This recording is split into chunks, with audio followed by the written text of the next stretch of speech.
Bonjour à tous et bienvenue dans cette vidéo. Aujourd'hui, nous allons réagir aux premières annonces de méga commandes, comme on aime bien le dire dans la presse, et nous allons nous intéresser au cas des Indiens, et notamment d'Indigo. Indigo qui vient de commander pour la première fois 500 Airbus A320 Neo, donc des monocouloirs qui font plutôt du court et moyen courrier. Et ce qui est très intéressant, et ce sur quoi je vais focaliser la vidéo, c'est sur les vecteurs vitesse. Comme vous le savez, un avion, ça se déplace, et pour pouvoir bien le gérer, nous avons un vecteur vitesse.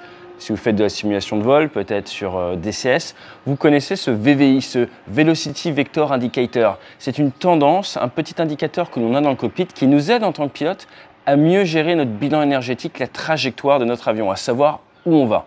Et là, ce qui va être très révélateur, très intéressant en cet après-Covid, c'est de regarder, prendre un petit pas de côté et ne pas juste se focaliser sur ces commandes, mais prendre du recul et regarder un peu de manière beaucoup plus macro l'évolution de l'aérien, que ce soit en Europe ou en Asie. Et nous allons prendre le cas de l'Inde, car il casse tous les records. Jingle.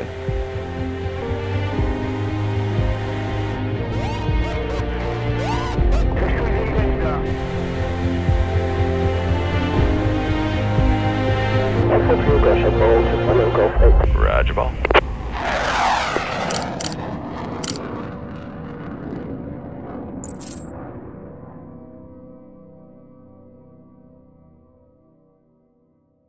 Comme vous le savez, l'Inde est passée officiellement le pays le plus peuplé au monde cette année. Ce qu'il faut savoir, c'est qu'en Chine, il y a actuellement environ 3600 aéronefs. En Inde, il y en a à peu près 800. Je parle d'aviation commerciale gros porteur. La commande qui a été faite par Indigo, Callsign iFly, très sympa d'ailleurs à la radio, elle est symptomatique de ce vecteur vitesse qui est en train de partir de manière exponentielle en Inde. Pourquoi ? Cette compagnie est née en 2005, premier vol vraiment en 2006, et à l'heure actuelle, elle a 264 aéronefs. Je ne sais pas si vous vous rendez compte, ils ont à peu près 260 aéronefs, et là, ils ont plus de 1000 aéronefs sur le carnet de commande. Ça veut donc dire qu'ils ont une volonté de croissance qui est absolument énorme, et ce qu'il faut savoir, c'est que ces dernières années, notamment dans les années 2015, c'est l'aviation civile indienne qui a freiné l'expansion de cette compagnie, car elle voulait maintenir un très haut niveau de sécurité. Et certaines années, ils leur ont interdit de réceptionner plus de 5 avions, tellement ils avaient peur que cette croissance aille trop vite, que cette croissance les dépasse. Et ce n'est pas une start-up, une compagnie aérienne. Compagnie aérienne, il faut absolument toujours et parfaitement qu'elle reste extrêmement bien alignée à la sécurité. Et hasard du calendrier, au moment où il y a eu cette annonce de signature de 500 aéronefs, il y a un A320 Neo d'Indigo qui a fait demi-tour et qui s'est reposé sur son terrain de départ suite à la panne d'un de ses LEAP 1A, donc un de ses réacteurs. Donc je vous rassure tout de suite, ces réacteurs fabriqués par CFM International, ils sont faits pour voler en ETOPS 180, donc vous pouvez voler à 3 heures de n'importe quel terrain, sur un seul moteur, ça va très bien se passer. Mais c'est symptomatique de la volonté des Indiens de grossir tout en contrôlant leur alignement à la sécurité. Et ça, c'est une excellente chose. Maintenant, allons un petit peu au-delà de cette annonce. Air India aurait annoncé vouloir acquérir 470 avions, ce qui est absolument énorme également, surtout que Air India, à l'heure actuelle, c'est 113 aéronefs. Donc il va y avoir énormément de tensions en Inde pour cette augmentation du volume, cette augmentation du trafic et cet accroissement de l'industrie. Donc il y a forcément des choses et des carrières à faire par là-bas. Mais toujours est-il, je voudrais vous comparer ça avec ce qui se passe en Europe. En Europe, les autres gros utilisateurs d'Airbus, c'est EasyJet. EasyJet a 325-326 aéronefs, ils font 156 destinations, ils ont 165 aéronefs en commande. Donc une entreprise de 320 aéronefs, qui marche le mieux en Europe, a 165 avions en commande. Ryanair, c'est pas si nouveau que ça, créé en 1984, 545 avions, c'est la plus grosse flotte d'Europe. Donc 545 737, 225 destinations, ils en ont 258 en commande. Donc on voit grosso modo qu'en Europe, vous avez des flottes et vous avez à maxima pour ces low cost avec une croissance très forte, 50% de la flotte actuellement en service en commande. Air India, 113 aéronefs, une volonté d'en commander 470 autres. Indigo, 260 aéronefs, plus de 1000 aéronefs sur le carnet de commande. Bref, vous aurez compris, c'est pas du tout le même vecteur vitesse. Un peu plus proche de l'Europe, on a également le cas de Turkish. Turkish Airlines, c'est une compagnie, une excellente compagnie qui se développe également très vite. Ils ont 400 aéronefs à l'heure actuelle et ils en ont 600 en commande qui devraient être livrés dans les 10 ans.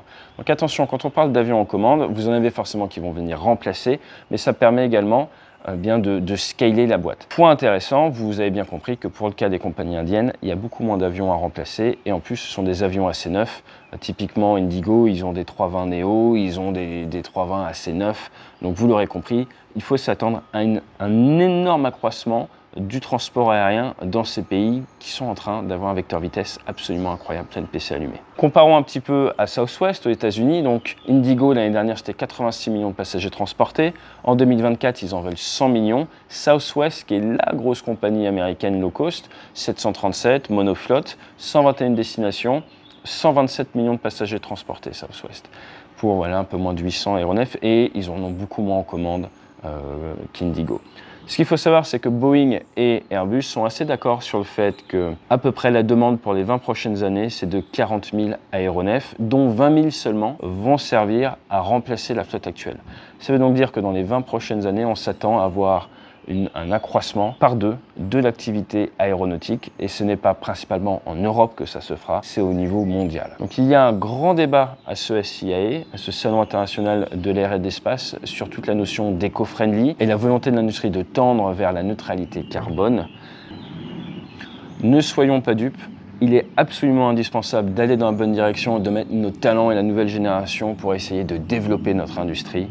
Mais ne soyons pas aveugles par rapport à ce qui se passe dans le reste du monde. Et quand on voit des pays qui passent plus gros pays au monde, qui se retrouvent à vouloir augmenter de manière exponentielle leur capacité de transport, il faut se dire que l'impact le plus massif se fait peut-être au-delà de nos frontières et qu'il pourrait peut-être être intéressant de voir l'impact que l'on peut avoir auprès de ces pays-là, auprès de ces compagnies-là. Toujours est-il, c'est une excellente chose pour l'industrie européenne, c'est une excellente chose également pour les fabricants des moteurs. Et si vous cherchez une industrie qui du coup a du travail dans les prochaines années, eh bien justement au Salon du Bourget, il y a l'avion des métiers. Vous pourrez rencontrer énormément de professionnels et vous rendre compte que l'aviation, ce n'est pas que des pilotes, ce n'est pas que des ingénieurs, c'est également une multitude de métiers, une multitude de passionnés qui sont animés tous les jours eh bien, par cette chose qu'est l'aérien qui permet de rendre le monde plus petit, de connecter les peuples et également eh bien, de soutenir notre économie. Ce que je vous propose, c'est de continuer à surveiller un petit peu ce qui se passe au Bourget.